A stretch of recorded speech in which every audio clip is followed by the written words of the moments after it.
evening. Welcome back to Finnerty. I'm Rob Finnerty. Good to be back. What did we learn this weekend? I think we learned a lot about how important context really is. Context around everything. In America, the left call it the LGBTQIA plus community, and I have no idea what the I and the A stood for until maybe tonight. The I could stand for Iran and the A could stand for Ayatollah, because according to reports, the new Ayatollah of Iran is gay, and Donald Trump has been briefed about it. And normally being gay would not be a big deal, except in a country like Iran where homosexuality is against the law. So yeah, ironic, isn't it? In a country where homosexuality is punishable by death, I'm serious, their new leader is reportedly a homosexual, this guy right here, which might explain why the previous Ayatollah, his father, wasn't exactly racing at age 86 to hand over power to his gay son. Donald Trump was even asked about this today. President Trump, first, could I ask you, you said earlier today that the new Supreme Leader, Muhammad Khomeini, you don't know if he's dead or alive. There are a couple interesting reports about him today. There's one report that he just narrowly escaped death in the first airstrikes by stepping out into his garden. There's another report that he may actually be gay despite leading a theocracy that hangs gay people. How do you determine what's true, and do you have an assessment of those? Well, so far nobody knows. So the president didn't answer the gay part, but he was asked about that in the Oval Office, and we will get back to that. There is a lot more there, but the left want you to think that we are losing this war and that this war is not going well. We are not losing the war, but this is what they're saying.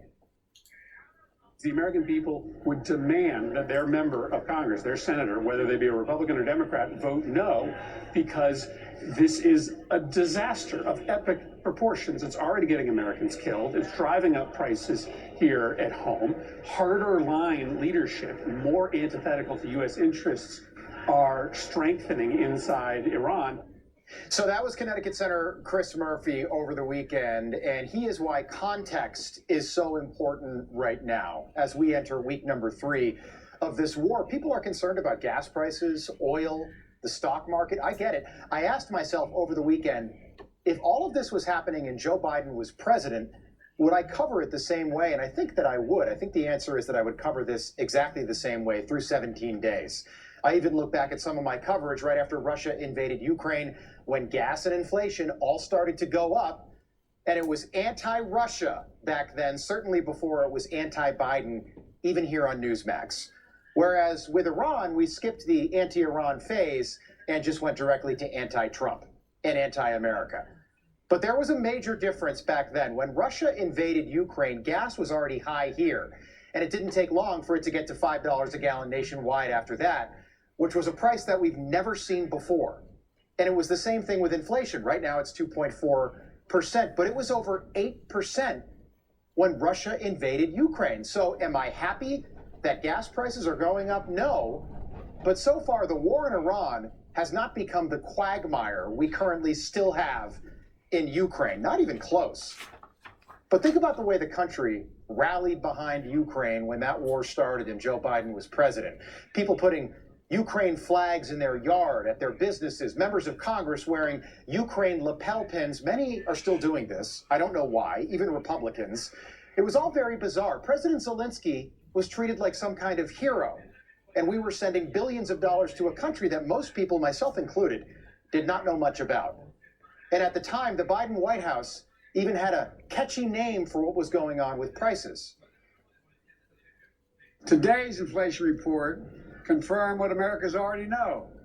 Putin's price hike is hitting America hard. Putin's price hike is hitting Americans at the pump. Because of Vladimir Putin, gas prices are up nearly 90 cents since January. Any subject that you can name, this president has been very, very committed to justice in the system. Part of that justice is lowering cost. Right now, of course, we have the Putin price hike.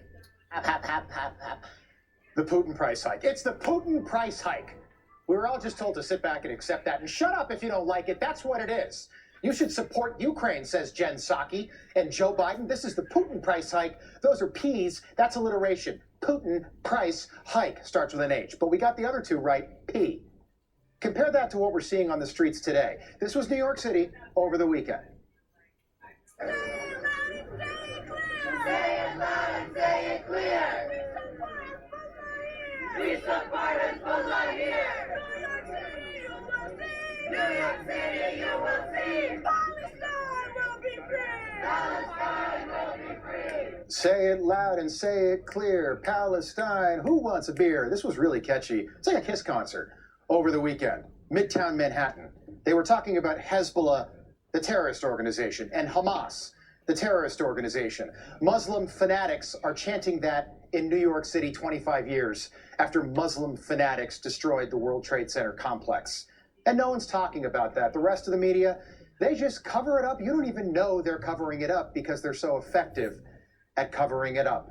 All they care about are gas prices. I care about gas prices, but there are other stories.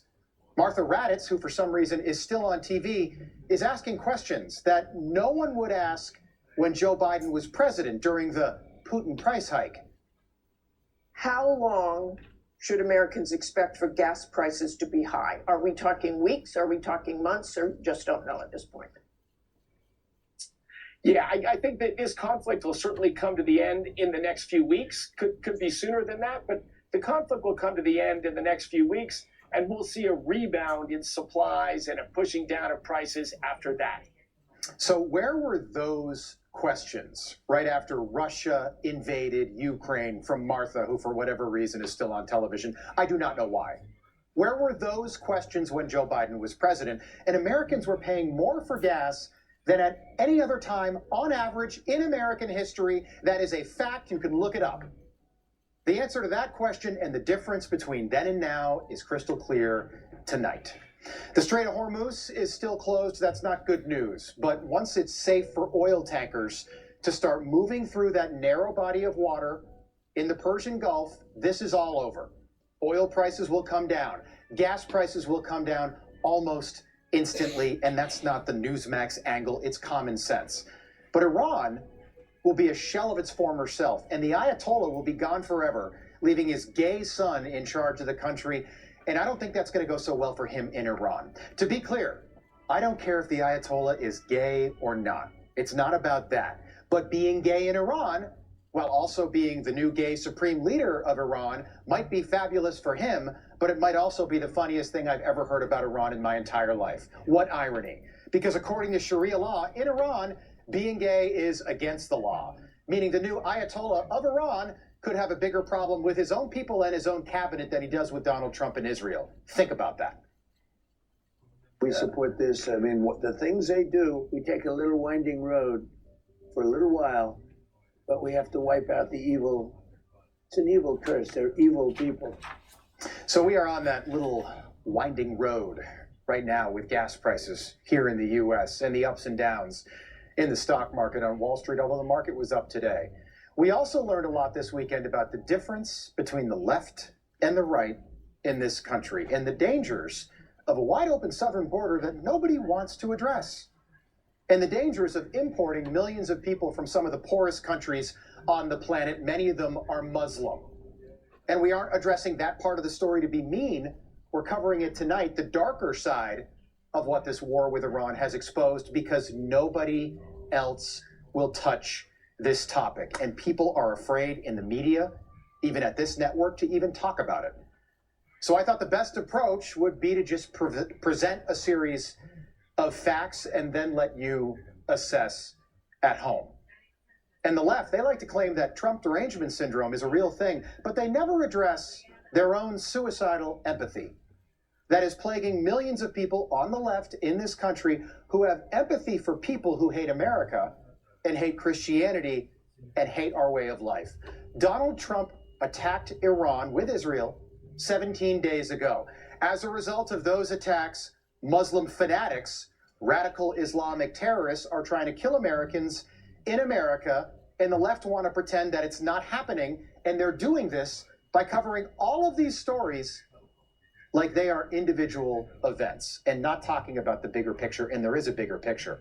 The Sunday shows yesterday, all about gas prices. We just showed you Martha Raddatz. They are not talking about the rise of radical Islamic terrorism in this country. So much of it, in fact, it is difficult to keep track of, isn't it?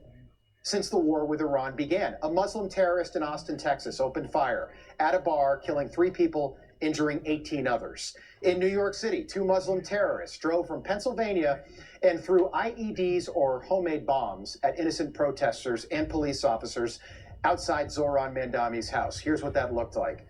When CNN described what happened, they claimed, quote, 2 teenagers crossed into New York City Saturday morning for what could have been a normal day and joining the city during abnormally warm weather.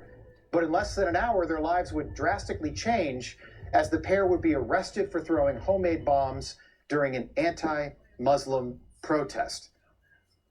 Think about that. CNN covered that story like it was random. Like what they did was just a random, unplanned act of terrorism, and not like they made the bombs at home, crossed state lines, and then tried to kill innocent people. None of it was random, but CNN wants you to think it was random. And many radical Mandami supporters have turned on him because they do not think he's radical enough. You are constantly defending the right for Israel to exist. My family is in Palestine right now, constantly under attack, and I'm hearing you say free Palestine, but also Israel has the right to exist. Don't be hypocritical. Don't be hypocritical and say free Palestine when you're also defending the right for Israel to exist. It does not have the right to exist. It does not have the right to exist. It's not your land to say it has the right to exist. That's radical Islam, and it's not coming. It's here. And it continued last week with 2 more radical Islamic terrorist attacks, allegedly. One in Bloomfield, Michigan, at a synagogue with over 100 preschoolers inside the building. Another one in Norfolk, Virginia, at Old Dominion University, where Lieutenant Colonel Brandon Shaw, an ROTC instructor, was murdered for no reason, but the local news there in Virginia never once mentioned that the shooter was an alleged radical Islamic terrorist from Sierra Leone.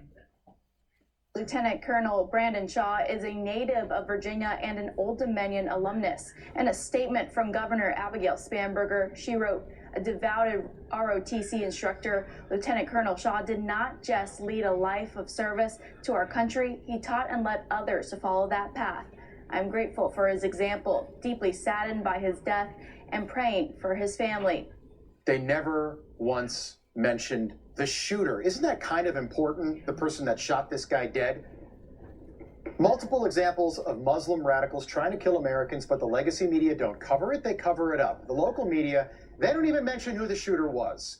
Another radical Islamic terrorist, but they don't want to talk about that, and they don't want to talk about this. Example after example. The shoe bomber, remember this guy, 2001? Muslim. The USS Cole bombers were Muslim. The Orlando shooter was Muslim. The Beltway snipers were Muslim. The Fort Hood shooter was Muslim. The San Bernardino shooters were Muslim. The Boston Marathon bombers were Muslim. The first World Trade Center bombers in the early 90s were Muslim. The 9/11 hijackers were Muslim. And I could go on, but I've only got an hour. It's also not a coincidence that the world's largest terrorist organizations all believe the same thing. ISIS, radical Islam. Al-Qaeda, radical Islam. Boko Haram, radical Islam. The Taliban, radical Islam. Al-Shabaab, radical Islam. Hezbollah, radical Islam. Hamas, radical Islam. But the rest of the media never acknowledge any of this. Democrats in Washington won't even talk about it. They want you to believe this is all just a coincidence, random, a series of isolated events, no connection at all, because they have suicidal empathy for the people who hate us and hate the West and hate our way of life. When we come back tonight, Trump derangement syndrome on full display at the Oscars. Jimmy Kimmel front and center once again, comparing Donald Trump to a dictator. Kevin Sorbo, Dean Cain are here with a video that will shock you. Plus, why is disgraced FBI Director James Comey now singing Beyonce songs on social media? Apparently the same reason he sang them during highly classified briefings. Finnerty Files is something you're going to want to see tonight. And yes, take a look at this. A real political ad sounding the alarm about Sharia law. Here is that real political ad. Apparently we don't have the real political. There it is. Real political ad. We'll tell you where it's from and what they're trying to warn you about. Stay with us.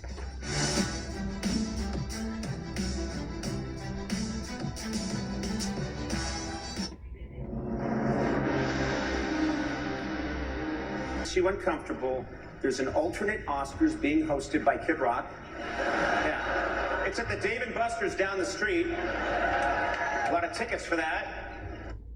So, I hate doing it because it's so bad. The Anti-America Oscars live from America last night, and I kind of thought that maybe it would be okay this year. Donald Trump's back in the White House. Conan O'Brien is hosting, but it was not. It was one of the longest Oscars we've seen in the last several years, almost 4 hours, and that was Conan making fun of a Super Bowl alternate halftime show that got almost 7 million viewers because Bad Bunny was so awful. Javier Bardem also wore a No to War pin, but it was written in Spanish, and then a Free Palestine pin. No to war and Free Palestine.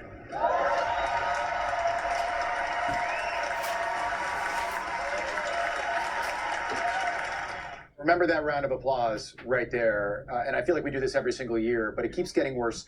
It was not all bad, though, truly, and we will show that to you. Actor, director, and producer Kevin Sorbo is here, along with actor and host of the new podcast, The Homeland, Dean Cain, back with us. Great to have you both here. Kevin, so here was a moment that surprised me from Best Actress Jessie Buckley. Take a look. You. Fred, I love you, man. I love you. You're the most incredible dad. You're my best friend, and I want to have 20,000 more babies with you. I do. To understand the capacity of a mother's love is the greatest collision of my life. Okay, so she praised marriage. She dedicated the award to moms everywhere, but Free Palestine got a bigger round of applause, Kevin, than that right there. Did that surprise you? Not really, but what it surprised me was say Free Palestine in a room full of Jewish people. I find that very interesting. So it's so bizarre. Look, I have not watched an Oscars for probably 15 or longer years. I stopped watching along with most of America. They have less and less people watching every single year.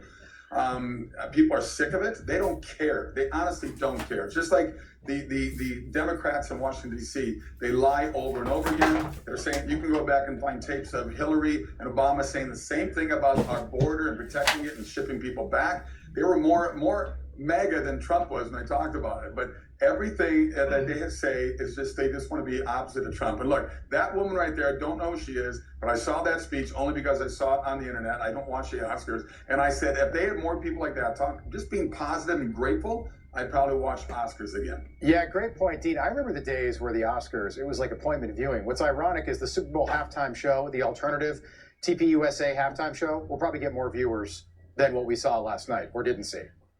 I didn't see it, I'll be honest. I did not watch it. I don't think you're I didn't alone. even know it was on.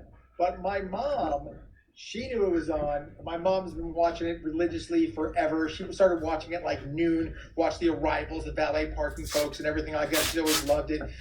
She said it didn't seem too woke. You know, I by the way, am one of those 7 million that turned off Bad Bunny, and I speak Spanish, but I turned off Bad Bunny. I watched Kid Rock. I enjoyed that. You know, I think I think Kevin has a real good point. Like, people aren't watching it anymore. I don't know what the actual ratings were. I don't really care. I didn't know it was on. But I will say this: one of my mom's favorite moment of the whole thing was that Michael B. Jordan won Best Actor. Now, I'll tell you, Michael B. Jordan is a great guy, fantastic actor, but he's even a better human being, great guy. And he got up there, and the first thing he said was, "God is good," and then he thanked his mom. So that to me was I of course, like Kevin, I watched it on a clip because again, I didn't even know it was on. And I also, you know, listen, I'm excited that people say stuff like that. I'm glad that young lady had to say what she said. I love that. I want to have 20,000 more of your babies. That was a beautiful moment. That's a lot of babies, by the way. That is a lot of babies right there. It's a lot of babies. I don't know if she thought that went through, but bless her wanting the family. I think it's a great thing. So those are the two shining moments. The Best Actor. So Michael B. Jordan, he won the Oscar over a guy named Timothée Chalamet, young actor who was up for Best Actor. He said this a couple months ago about the ballet and the opera, which I guess really offended the Oscar voters. Take a look. I don't want to be working in ballet or opera or, you know, things where it's like, hey, keep this thing alive, even though no one cares about this anymore. All respect to the ballet and opera people out there. I just lost 14 cents in viewership, but damn, I just took shots for no reason. Kind of an awkward moment. Kevin, does that stuff really matter to those voters? Sure they do. I look, I'm with him. I don't care about opera and ballet either. Are they talented? Sure they are, but it's not my cup of tea. And they shouldn't take that as something that's such a negative thing to say. I don't like rap. I like my old 70s and 80s rock and roll and the groups that I like. And then we all have different tastes. So for him to say that and to lose votes, I'm not surprised that would have happened. I know apparently Russell Crowe said a long time ago, he should have won the Oscar for Beautiful Mind, but he said something that really, I remember, that really pissed off the Oscar voters. He ended up getting it anyway for Gladiator, but A Beautiful Mind was an amazing movie. Yeah, I played John Nash, right? The mathematician. Yeah. Dean, this is, so by the way, he wouldn't have won it for Gladiator under the current rules, which I don't think people, I've heard this all day long, but this blows my mind. So in order to compete for Best Picture at the Academy Awards, movies must meet a diversity inclusion quota, which is just, this is so un-American. At least one lead actor must be a minority or from an underrepresented ethnic group, and 30% of the rest of the cast must be from an underrepresented ethnic group. And the storyline has to include subject matter about an underrepresented group.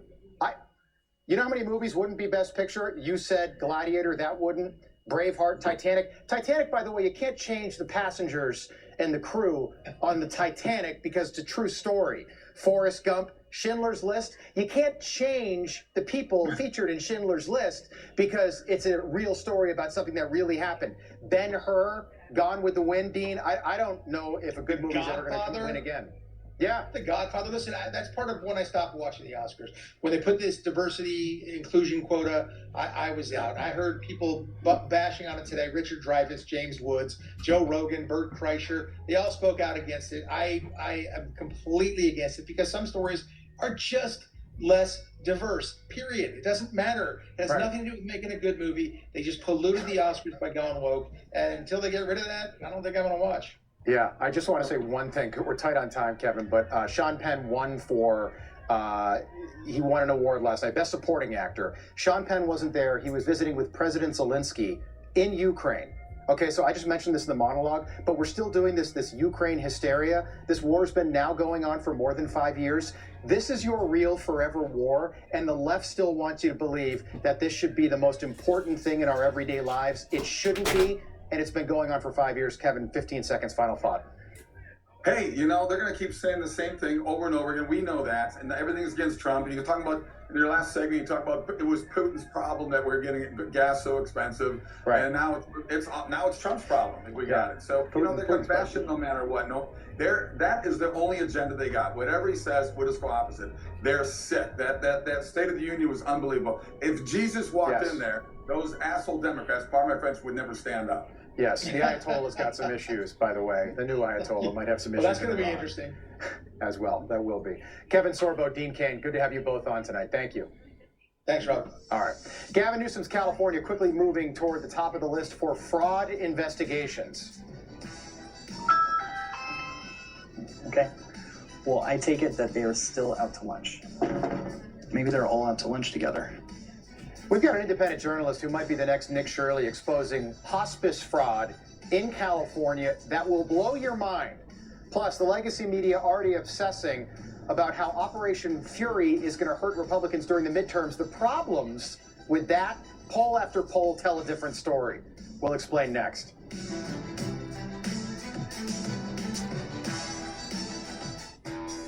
Severe swelling of blood vessels in the eye or increased eye pressure, there is an uncommon risk of heart attack or stroke.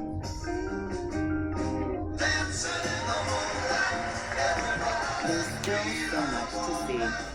Ask about Next Generation Eylea HD, a treatment retina specialists trust.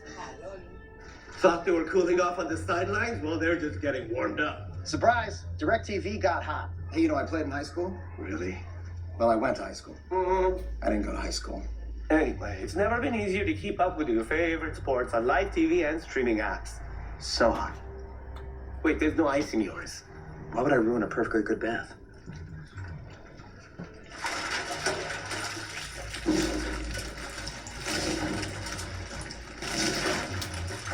Guess what? Experience green boost is even better because now my monthly insurance payments, my streaming payments, my rent payments, even my phone payments can raise my credit scores instantly, free. More ways to build credit. Download the Experian app. Why would an American president lead his political party into the midterms waging a full-scale major war completely unprovoked on Iran? Okay, so that's the narrative tonight, that Operation Epic Fury will be the final nail for Republicans in the midterms. But according to a new poll, 51% of Americans apparently support the war in Iran and support wiping out the Iran nuclear program, including 86% of Republicans and 25% of Democrats. Patrick Alaco is the founder of the Zeus Political Index, and he's been keeping a close eye on the numbers for the last several weeks and how this could impact the midterms. Patrick, good to have you back. So 51% approve of the strikes, according to a McLaughlin poll, which has traditionally been very Trump-friendly. But Americans are still concerned about things like gas prices, the markets, the national average tonight, right around $3.72 a gallon. Do you buy those numbers, 51%? I do, Rob, and McLaughlin is not alone in their findings. Over the past week, the polling has pivoted towards greater acceptance and, I would argue, understanding of the military action. The Washington Post had support rising 3 percentage points, and Fox found that the country's essentially split 50-50. So the direction of movement is real. The key is that voters can be more supportive of the strikes and still be worried about gas prices, oil, and the markets. Those are not contradictory views. Americans may be giving the president room to prosecute the war, but they're also watching their wallets very closely. Okay, Charlie Cook, who I know that you know from Cook Political Report, says he doesn't think the Iran war is going to play any role in how people actually vote in November. Take a look. I don't think it's going to have that big of an impact on the election because basically 47-48% of the electorate is baked in for Republicans and 47-48 baked in for Democrats. Presidents now, it's true with Biden, true with Trump. They have high floors, low ceilings because their party members are not going to abandon them no matter what. Patrick, do you agree with that? And could the midterms really just be about voter turnout? Yes, I mostly agree. Charlie and I are really seeing the same thing. Two Americas that are already largely locked into their votes. Support for these, for the strikes, despite reports to the contrary, is very high inside Trump's coalition, while opposition is concentrated on the Democratic side. Okay. The Iran war probably won't change many minds by November, but it can absolutely affect turnout, intensity, and motivation. And in a midterm where persuasion is limited, that means the real question is, who shows up on election day? Yeah, I suppose a lot of it has to do with how long this Iran war really lasts. We're at 17 days right now. The president's favorability rating, I think we can put that up, 42% today, which is remarkable. That's higher than the rest of the Republican Party. Compare it to Democrats, they're at just over 39% right now. So that's not bad. But how connected would you say is Trump's favorability rating and the rest of Republicans serving in Congress? Are they aligned? They are very connected. In today's politics, Trump's approval is basically the ceiling for the Republican Party. This week, we actually saw something very unique. Liberal-leaning YouGov showed a 7-point jump in Trump's approval, which now aligns their numbers with most other pollsters. When Trump moves, the entire Republican ecosystem tends to move with him. If his approval rises, it improves the environment for Republicans in Congress. If it falls, it makes their races that much harder. Yeah, and you look at that, again, Donald Trump almost 6 points higher than the Democrats at just over 42%. Democrats are at 36%. Pretty unbelievable, 35.7. Okay, I want to go to Texas. So there are two Senate races that Democrats, we've talked about this, that Democrats, I think, could flip. This Graham Plattner, the guy with the Nazi tattoo, running against Susan Collins in Maine. And then James Talrico, so he's running against the winner of the Paxton Cornyn runoff. And CNN had a conversation about that race today. President Trump, I believe, has said that he's not convinced necessarily that this gentleman on the right, John Cornyn, is more electable than this gentleman on the left, than Ken Paxton. And if you look at the polling data, it pretty much agrees at this situation. Look at this choice for Texas Senate. Tallarico, the Democrat, versus the GOP. Look at this. Tallarico versus Cornyn, it's a 1-point race. Tallarico versus Paxton, it's a 2-point race. All right, Patrick, 2 quick ones. Got to be quick. Do you think Trump should endorse in that runoff? I absolutely do, Rob. I think it's essential. It would limit the damage there. Yes. Okay, and then Polymarket has Democrats winning the Senate by 51%, 51 to 50. How concerned are you? Not at all. The Senate map favors Republicans. 21 of the 26 seats that Republicans are defending were won by Trump in 2024. A few contests will be competitive, but structurally, the map still leans Republican. And Rob, I know you love Polymarket, but Texas has been going blue. Polymarket's been right. Patrick Alaco, we got it all in. Good to see you. We'll do it again next week. Thank you. Thanks, Rob. All right. Actress Nicole Kidman. So she's been to many Oscars before, but she did something before the Oscars on Sunday morning that shocked me, which is why I'm going to tell you more about it in a moment. Plus, the ultra-liberal author of a new children's book is helping kids hide what is actually in that book. Finnerty Files coming up. Stay with us. Files. Did you see this? So Joy Reid, too radical for MSNBC, now agreeing with other radical liberal women who live in the U.S. and say that women are more oppressed in the U.S. than they are in Iran. Our regime has secret police. They have secret police. Our regime is oppressing women, taking away abortion rights, taking away women's rights in like 26 states, some states where they're trying to have the death penalty for having an abortion. They also oppress women. They have the highest rate of women who are in STEM careers. We're kicking women out of the military, out of university. We're saying that DEI means women can't be hired for high positions in the sciences. So we're marginally better. And we're doing it for Christianity, they're doing it for Islam. I agree. There are so many women in flourishing STEM careers in Iran. I don't know why people don't talk about this. Literally, there are so many wonderful female scientists coming out of Iran. Think about how stupid that sounds. In a country where women have to cover their faces and their bodies, they can't vote, they can't drink, they can't drive. You can't even get a divorce in Iran if you are a female. Your husband has to initiate it. What is she talking about? The Oscars were last night. We're going to talk about it for one more moment here. People of a certain age will remember when the Oscars were like fun to watch. Not anymore. But this was interesting. There are cracks in the woke armor. What's your day like in the morning? How do you prepare for something like that? Mike Amiri, the great designer. Well, this is crazy, but I will go to church. We love him. In the morning. That's not crazy. Why is that crazy? No, because I will be going and squeezing it in before all the... Why is that important for you? Centers me. That's what I do on a Sunday. Can we just get over ourselves? Like, I went to church. I could have gone to the Oscars yesterday. Of course, it's in Los Angeles. I'm in New York. But, like, you can still go to church. It's not crazy. And then put on a dress and go to the Oscars. Nicole, nobody really cares what you look like. Get over yourself.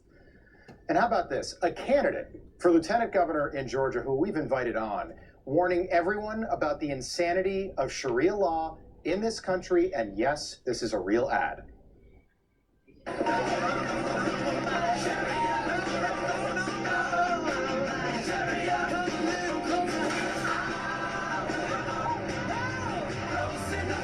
are not allowed to drive.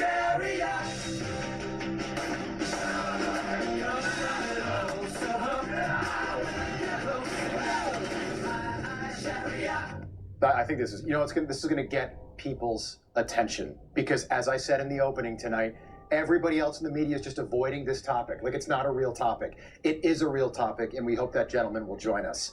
And it turns out that you really can't judge a book by its cover, even though I think you can. You can't when it's a children's book written by this certain author who is now trying to help kids hide what's really in the book from their parents. When Penguin asked me what I wanted for my cover, I said I wanted it to be gay enough for queer kids and teens to clock it, but for homophobic parents to just think it's a friendship story. So I said, no holding hands, make my character look gay. And it was actually my cover artist's idea to have one of them looking at the other and this awesome flowers growing between them, like their crush that's forming. Like, don't buy that book. Like, that she's trying to, like, lie so kids will read that and be like, see, this is a secret.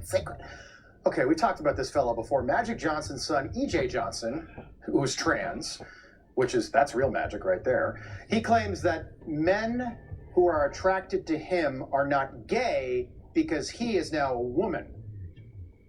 I don't attract gay men, and I'm not attracted to gay men. Like, it's just not a thing. I think they're just labels. You know, that's why, like, I don't care what, you know, like, I'm dating someone, I'm like, I don't care what you identify as or what you call yourself, as long as you're happy being who you are. But no, to be honest, it's like, that's why I don't go to gay clubs. I don't go to, you know, gay things, because it's like the men that I attract are not there. What do you mean? You are a man, and men that you date are also men, meaning yes. Okay, you're wrong. Talk about Showtime. Remember they used to call him Showtime? Magic, the dad. All right, we already know that James Comey is just a really strange guy. Seashell Man, remember that? But could he be any more bizarre? The operation was codenamed Sandcastles. Now, this was 2016, and you may know that Beyonce's album Lemonade had come out then with a track called Sandcastles. So I said, oh, like the Beyonce song. Blank stares all around the FBI conference room. So I did the natural thing, I think. I sang, we built sandcastles that washed away. Nope. Nothing. Dead silence. James, you're enough with you, James. Like, just what a weird. And people say, can you believe? Remember Trump fired him? Remember Trump fired that guy? And everyone was like, he is. And then Showtime made a documentary series that was like totally fake about this like noble James Comey. He's not.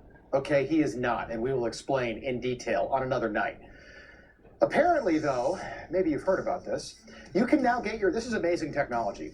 But if you have a car, you can go to the second floor of an office building in Southern California, and they will repair your car. One of the buildings was an auto body repair shop. Now, I'd never seen an auto body repair shop on the second floor of an office building. Yeah, they'll get it through that door, too. Remarkable stuff. Journalist Christian Hartsock is going to join us with more video from Gavin Newsom's state that will stun you. Now. Does not seem like a temporary tag you just put on a door to say out to lunch. It says out to lunch. Okay. Well, I take it that they are still out to lunch. Maybe they're all out to lunch together. Great Life Hospice. Okay. Is it a whole lunch outing amongst healthcare competitors? I've never seen that. Out to lunch signs framed. That's how out to lunch some of them were. This just shocking situation allowed to grow into what could be the largest healthcare fraud in American history. Roughly a third of all hospice companies in America are registered in Los Angeles County, California. Journalist Christian Hartsock went to several of these alleged hospice centers. Hundreds of companies registered in just a few buildings with no ramps, no handicap parking, no patients, no staff, but they are taking in millions of dollars from taxpayers. Christian Hartsock is with us. Christian, this is unbelievable. I want to get your reaction to my favorite video, which is this auto body shop on the second floor of one of these office buildings. Let's play that. There's so many healthcare offices here and hospice offices. Did you see any healthcare offices? Yes, yeah, I see dozens. Have I done anything illegal? No, hold on, here we are. 911 for the city of Los Angeles. I don't know who you're calling. You're calling the police? Yes, I want to know who is this person. Yes, please. You could have just asked me to leave. You're threatening to assault me while you have the police on. Now you are assaulting. Okay, so did the police ever arrive? I don't know. I mean, I got out of there in time. So I don't know if they eventually arrived. But he was on hold with the police while he was trying to barricade me. And I think it might constitute false imprisonment because he was trying. I was like, look, I'll leave. You can. I'm happy to leave if you want me to leave. Didn't even ask me to leave. So I don't know whether or not they eventually showed up. But that was a very interesting turn of events, a very interesting climax to my visit. How did they get the cars into the second floor of that building? That's remarkable. You know, the whole building is a marvel of architectural physics. The fact that they can even fit 200 hospice offices in one floor of that building, I don't know. And there's 3 buildings like that on that street. Okay, let me ask your honest opinion. Did any of the companies that you went to seem legit to you? You know, here's the thing. I did not actually selectively edit. Like there are no actual legitimate businesses that I'm not calling them all legitimate. For all I know, they're all legitimate. Right. But what I'm saying is there were no interactions that were left on the cutting room floor. Everything you saw, that was the sum total of my human interactions that All right. There, Christian, we're tight on time. I want to invite you back live on the air right now in front of hundreds and hundreds of millions of Americans because I want to have you back. There are so many good videos that we have to play. So I hope you'll come back and join us. Will you? What? All right. Christian Hartsock, great job, by the way. You made us laugh, but this is such a serious issue, and I think it's bigger than Minnesota. We'll have you back. Thank you. On another note is next. The left wants you to think Donald Trump doesn't know anything about the Middle East. James Carville said it on this show Thursday. He's wrong. We have the proof. So maybe you've seen this. Many on the left are now claiming that Donald Trump could not locate the Strait of Hormuz on a map after 4 years of Joe Biden in the White House, who could not locate himself. You think Trump even knows where the Straits of Hormuz are? You and I, we're just making a bet, person to person. Say, Mr. President, this is the globe. Point to the Straits of Hormuz. James, I would bet you he couldn't do it.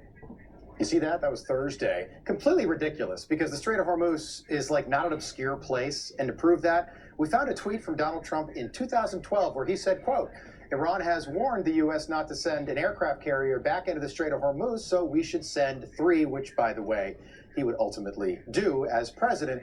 And another, by the way, anyone who's ever been involved in international business like Donald Trump over the past 50 years knows what the Strait of Hormuz is. It's like one of the most important shipping channels on the entire planet, but the left are trying to create a narrative that Donald Trump doesn't know what he is because they want you to think he's dumb. He's not. By the way, could Joe Biden find the Strait of Hormuz on a map?